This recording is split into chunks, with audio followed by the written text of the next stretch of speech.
Passé sous silence sous plusieurs régimes, le bitumage de la voie d'Ogbo-Lalo est devenu presque une réalité.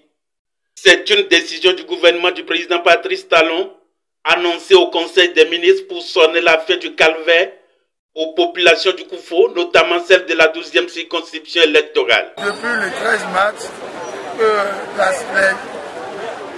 la population de la 12e circonscription, spécialement Ogbo-Lalo, sont en joie parce que le bitumage de la voie sera une réalité.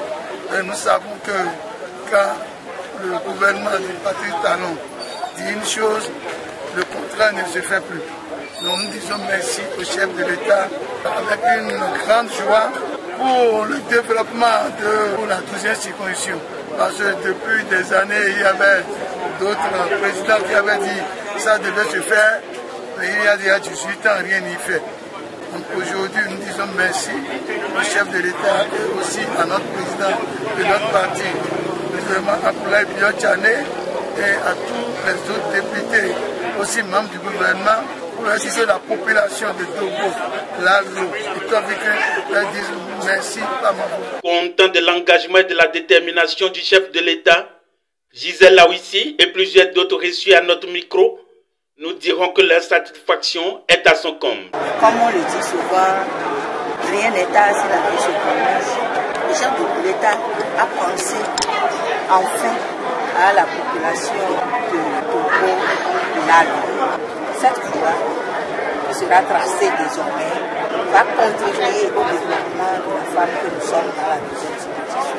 Je voudrais saluer également le leadership de M. Fayon, membre du bureau exécutif national du bloc républicain qui a initié cet événement aujourd'hui. Entre-temps, je manquais des mots, surtout quand je viens dans les arrondissements comme le Koba, Madrin et consorts.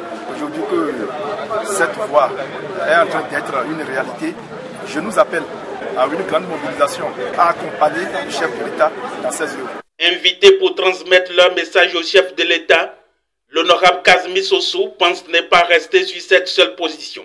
Le parlementaire a ensuite présenté un tableau de doléances au numéro 1 des Béninois. En remerciant, comme le dit un adage, c'est renouveler cette doléance. Nous prions le président de la République d'avoir un regard bienveillant, un regard particulier pour le Koufo qui a tout donné au régime de la rupture en se mettant au premier rang de tous les départements en matière de suffrage accordé.